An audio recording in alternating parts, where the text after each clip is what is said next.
Oh, that is perfect. Okay, actually, let's just start there. What would you say makes this place cultish? Well, of course, I'm using that term facetiously, but actually, so I'm in this sort of small, kind of untainted by mainstream culture town, where there's this really fascinating clash of fringy cultures. You'll find a sort of like new agey queer tincture shop right next to a church with like anti-abortion messaging outside of it. There's kind of like a really fascinating horseshoe theory interesting culture clash here. Yeah, I'm always fascinated by that when I come to visit. That sounds amazing. Sounds like a really interesting place to be as well. For me in particular. I bet. So one thing I really enjoyed about your book was that, you've done such a great job of covering how cultish language and cultish ideas span so many different types of environments, right? It's not just what we traditionally think of as cults like Scientology, but also things like CrossFit. So I'm kind of curious to know, what's been the most surprising place for you to discover cultish behavior or language? Oh my gosh, how to choose? Well, most recently, I've been really fascinated and sort of spooked by how cultish thinking shows up in the mental health space. Obviously, we're in a mental health crisis. I explored this a little bit more from a psychology and behavioral economics perspective in my kind of follow-up book to Cultish, The Age of Magical Overthinking, which explores the collision of our deeply ingrained cognitive biases with the information age and kind of the toll that that's taking on our mental health. But it's been really chilling to see how so many, mental health gurus or pseudo mental health gurus have arisen in the past few years, especially since the pandemic years, kind of combining language from the DSM with spiritual language, like talk of the Akashic records and, high vibe energies in order to kind of exploit the mentally vulnerable during this particular time in history. And on social media, it can be a lot easier to project charisma, even though, certain mental health influencers might not actually be able to command a flock in person. So cultish leaders are more accessible than ever. And I'm concerned about and fascinated by how that shows up in mental health spaces. Yeah, that is really interesting. I'm having a little bit of trouble imagining that actually. Could you give an example? Yeah, well, there was this particular influencer that I was considering including, not necessarily by name, but thinly veiling for the purposes of cultish, especially in the last part of the book, which talks about conspirituality, or this blend of traditional conspiratorial thinking, this idea that, a cabal of evil elites is controlling society, a combination of that with new age ideas, this idea that we're on the brink of a paradigm shift in society. It's the conspiritualist space is the reason why we sometimes see now seeming, like feminist hippie types marching shoulder to shoulder with, right-wing men who are active in the manosphere. That doesn't maybe make intuitive sense, but there is this odd blend of ideology that is showing up in the mental health space as well now. And there was this one sort of conspiritualist adjacent figure that I did end up critiquing in The Age of Magical Overthinking in a chapter called I Swear I Manifested This, in which I argue that manifestation is its own kind of conspiracy theory, because even though it's more positive, this idea that I can, manifest my way to wealth or love just by vision boarding or invoking the law of attraction or something like that.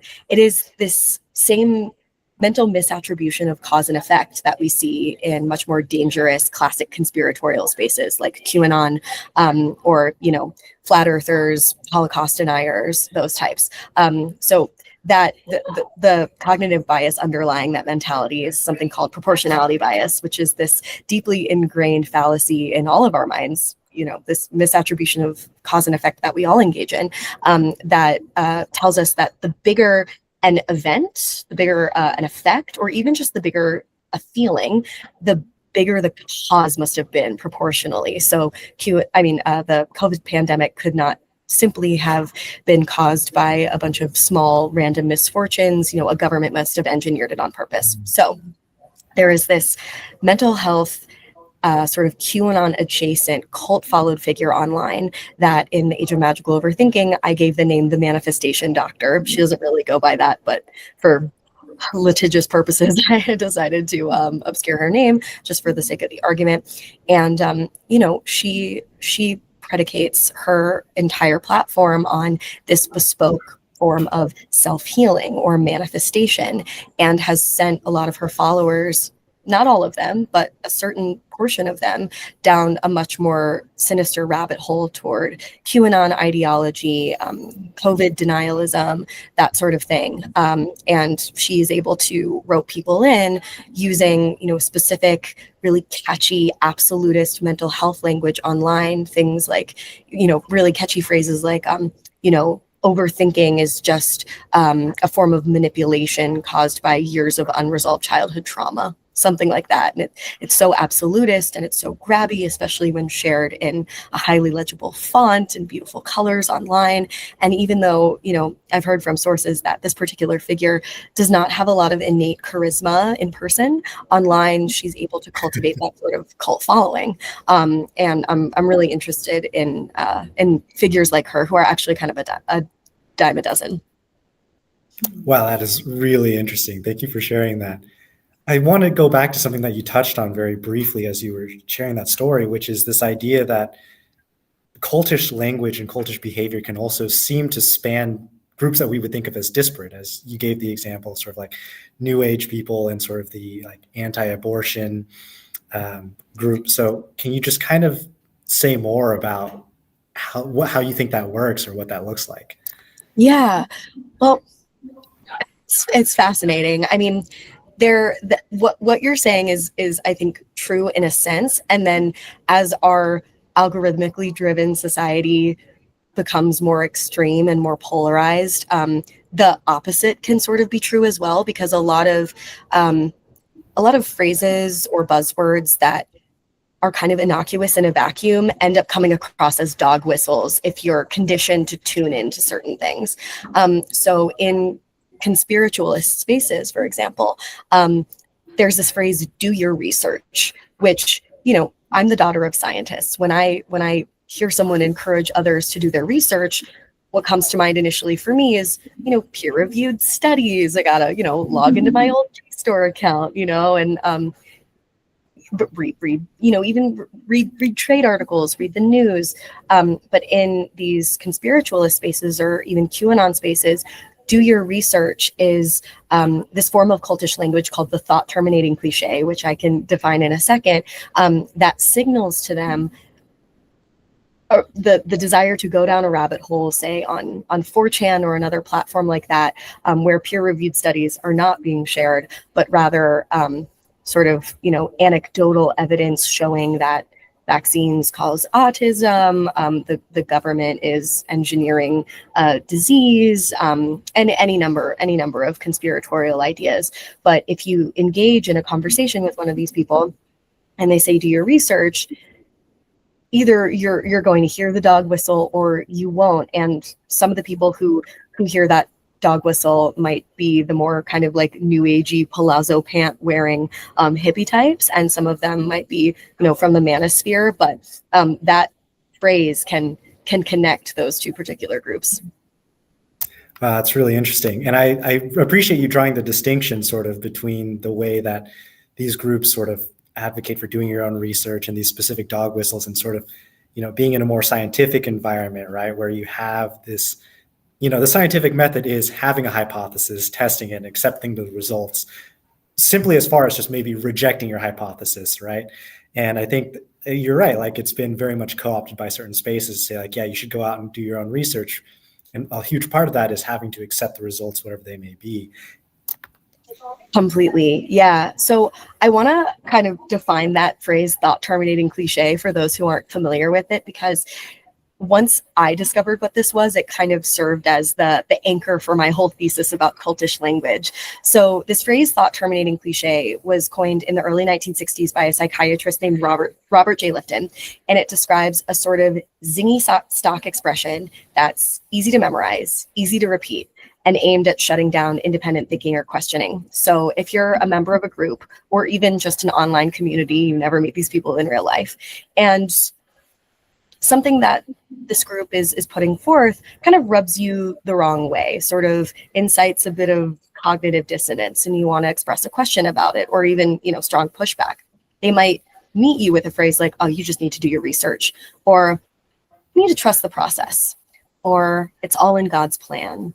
And that's meant to shut you down, to put your cognitive dissonance to bed temporarily so that the people in power can remain in power. And it's really effective. It's deceptively simple. And it's the sort of technique that you can also hear in everyday life in the form of phrases like, boys will be boys, or it is what it is. It's a lot of work to have to think and navigate cognitive dissonance. It's a relief not to have to. And so if you've already sunk a lot of resources, time, money, even emotional resources like hope or secrets into a certain group, you're going to be incentivized to believe those thought terminating cliches, to accept them. And this is true no matter how skeptical we are. One of the most humbling things I learned while writing Cultish, which of course I started out the project being like, oh, I'm not susceptible to cult influence. That's for those people. But one of the most humbling things is that cult influence can show up in places that you really might not think to look. So while groupthink might not particularly resonate with me, although I'm not immune, I'll say that, I am definitely susceptible to cultish influence in a one-on-one scenario, a cult of one, say, toxic mentor-mentee relationship, romantic relationship, friendship. I've been in my fair share of cults of one where the techniques of influence, linguistic and otherwise, are really similar to something that you would find in a larger group. But yeah, there's so much cultish language to tune into, especially on social media these days. And even if the followings don't look like a bunch of, Baroque Satanists in a basement or flower crown wearing barefoot Midsommar-esque folks on in a field somewhere, they're still using the same techniques. Yeah, that makes a lot of sense. And as you're talking about this, we are a civics organization. We are here to do political and self-governance advocacy, right? And so as you're talking about this, one thing I'm thinking of in terms of self-terminating cliches, right, are things like calling things fake news, or just saying oh, but that's illegal. My hands are tied. I can't do anything about that, right? And so, to kind of bring this into sort of the space that we operate in what ways do you see cultish language and behavior used in the American political space? Oh my gosh. Well, politicians weaponize cultish language to whip up their flock, to get their flock to do their bidding for them. And, a classic cult leader quality is not necessarily being a mastermind genius, but being an opportunist. And an opportunist can harness cultish language by paying attention to what zingy phrases, mantras, chants, us versus them labels are catching on with their following and leaning into those. So, something that our president does frequently is to coin these really zingy us versus them labels, or, slurs for his opponents that immediately lambast them as inferior, as stupid, as other things like crooked Hillary, crooked Joe, low energy Jeb. That was one to describe Jeb Bush. I don't know if anyone remembers that one. Immediately when these phrases are coined, it elevates him on a pedestal as someone who, is above these, silly enemies who are so beneath him. And they catch on with the flock so that, as we repeat phrases like crooked Hillary and low energy Jeb, we really start to believe it. There's this theory in linguistics called the theory of linguistic performativity, which says that language doesn't simply reflect or describe our reality, it actually creates it. So the most basic forms of performative language, or the most direct forms, would be, a justice of the peace pronouncing a couple married, or an umpire in a sports game calling you're out. But in fact, all language has a performative quality in that it brings reality into being. So if a charismatic populist politician is constantly using the power of repetition to lambast enemies, to, whip up a flock into a certain chant or mantra, that will absolutely make his point of view seem real.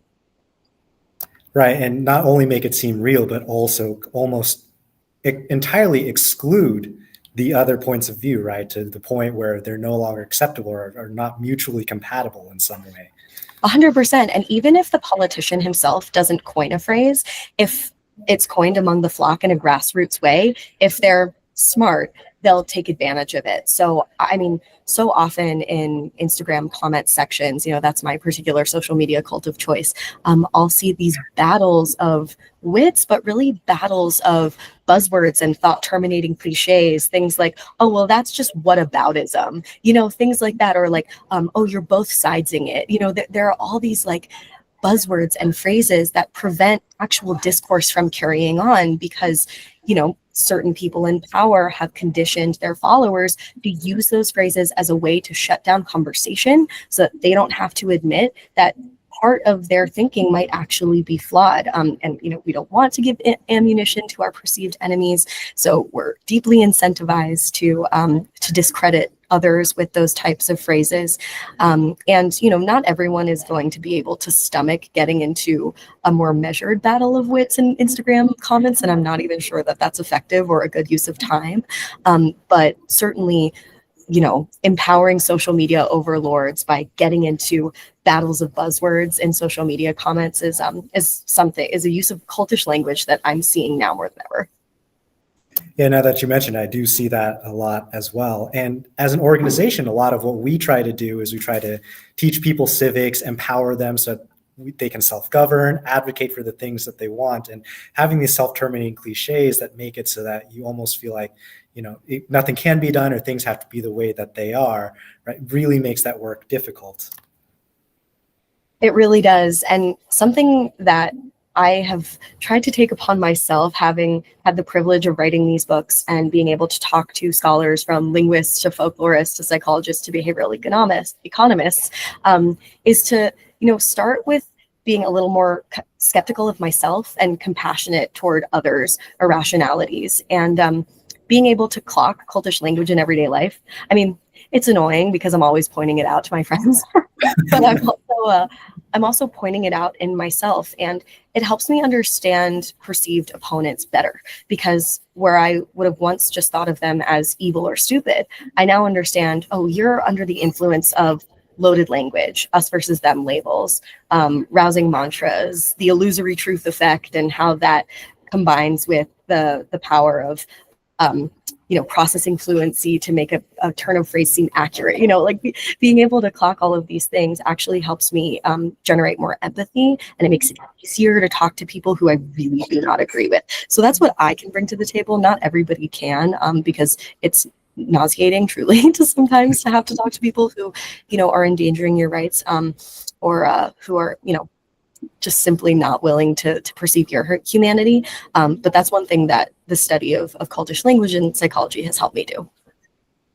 Right, that makes sense. I've noticed in myself as well since reading Cultish, just kind of identifying a little bit more frequently whenever I notice that something coming up that feels vaguely cultish. And so one thing I'm curious about is once you do have that bit of recognition, what tips do you have for helping to counteract that, or kind of helping somebody else to notice that that's happening and pull out of that mindset? It's tough.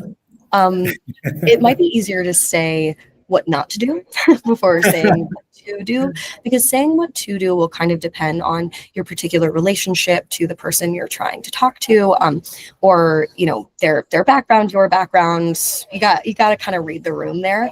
But I can give some tips about what not to say. As tempting as it is to accuse political or ideological opponents of being in a cult, we've got to resist. Like, oh, you are in a cult, it's so tempting to want to say that. And I use the word cult depending on the context, in so many different ways. So of course, I haven't, stripped the word cult from my vocabulary. It's just in those particular instances, it might not be so effective.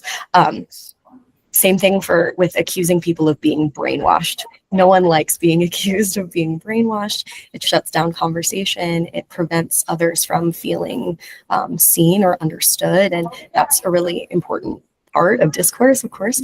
Again, if you can stomach it. The other weird thing is that if you're talking to a sort of conspiracy theory type, or someone who has been conditioned to perceive the mainstream media, that's another us versus them label, the MSM, the mainstream media. If you're talking to someone who's been conditioned to see sources like that as evil, it might not be as effective to call upon those sources to make your argument. You might want to engage more in the Socratic method. Ask the other person, bit by bit, like, where did they get their information, and why is that information important to them? Is it because they really believe that it's true, or is it because it makes them feel like they're a part of a tribe and that's important to their identity? So those are some tips I have. Yeah, thank you so much. It's really interesting because I remember hearing a long time ago too, as you engage with people in discourse, right? You have, of course, the content of what you talk about and also the persuasion and the emotion behind it, but also you have to take into consideration the sense of identity, right? And I think that's a lot of what I understand cultish language to be a part of. It's not only the idea of persuading somebody through the group identity and so on, but also through their individual sense of who they are and what they need to believe to be true about themselves. 100%. I mean, some of the early interviews that I did for Cultish were with Jonestown survivors. And something that this one particular, sorry, I'm in a public space. Something that one of the Jonestown survivors that I spoke to, her name was Laura Johnston Cole. Something that she, oh, sorry, I'm in a tea shop. Something that I learned from her was that Jim Jones was a kind of master of code switching, and he used that to linguistically love bomb. So if he were talking to, say, Laura, who was, a leftist, a white woman from who had spent a lot of time in the Bay Area, who was really interested in political activism, when they were together, he would make sure to call upon politics, to quote Nietzsche. But if he were talking to, say, middle-aged Black women who were active in the church scene in San Francisco, he might quote Father Divine, or speak in the familiar lilt of a Baptist preacher. And so in those particular ways, a populist, opportunist leader will need to kind of tune into the particular things that their individual followers might want to hear and serve them those particular buzzwords and delivery. Right. And it sounds like as you're speaking with people who you notice that they're using cultish language or have been affected by cultish language, right? It's almost like to engage with them, it also requires identifying those particular aspects of their identity, speaking to that in your own code switching way, right? Yeah, and it's fascinating because sometimes people will ask me about like the particular psychology of cult leaders, like what's going on here? Did they fill this role because of patriarchy, a cluster B personality disorder, childhood trauma, hurt people, what was it? And I don't know the answer. It's got to be some combination of those things. But I do often wonder about like when they are completely alone, like who is their most authentic self? Because they're, playing this role, accommodating to what other people want to hear in order to achieve power. I have to wonder, and maybe this is part of like the compassion thing too, although I don't have quite as much compassion for cult leaders as the people that they inveigle. But I do wonder, like, in order to get inside of their head and diagnose the problem in order to solve it, like, who are they at their most authentic? I'm not even sure they know. Yeah, especially when you have to play so many different roles and basically come at it from so many different angles just for the sole purpose of obtaining that power and that leverage, right? Absolutely. Yeah. And this is something that we see, again, not only on compounds in the woods, but in Silicon Valley, in government, on social media, in pop fandoms, personality and identity of cult leaders in particular is weirdly fluid. And I wonder who they really are sometimes. Well, I think it'll be interesting to find out. And so I think the last thing for me is just with the time that we have left, are there any key takeaways you want for us to have from your book and our conversation today that you really want to leave us with? Yeah, of course. Um, well, uh, I definitely have some takeaways to not necessarily make everyone cult proof, but at least more cult literate, because as we, move through these increasingly culty times, we still crave belonging and identity and ritual. That's who we are as human beings. Engaging in a little bit of mysticism can be really healing. And obviously, we need community. It's who we are. We need it for survival. We need it for happiness. So as we go about doing that, I would suggest trying to actually keep a finger in multiple different cults. Certain groups who make leaving or diversifying your social and spiritual portfolio, so to speak, awkward or even apocalyptic, that's a red flag. You should be able to be a part of multiple groups, multiple ideologies. You should be able to express pushback. And also, you can use cultish language for good, like rousing, rhyming, chants, and mantras, the power of repetition. They can be used to make real facts and measured information catchy too. So I would fight fire with fire, and I would try to diversify your sources of thought. Wonderful. Thank you so much for all the advice, and thank you for joining us today. This was so wonderful to speak with you. Huge fan of your work. I loved Word Slut, loved Cultish, and so very happy we got a chance to speak with you today. Thank you, and thank you for tolerating the community noise. I'm recording this in a community space, so and child screams are a part of that. Of course, I'm a huge fan of tea houses as well. So we'll let you get back to it. Thank you so much for joining us. Have a wonderful day. Bye.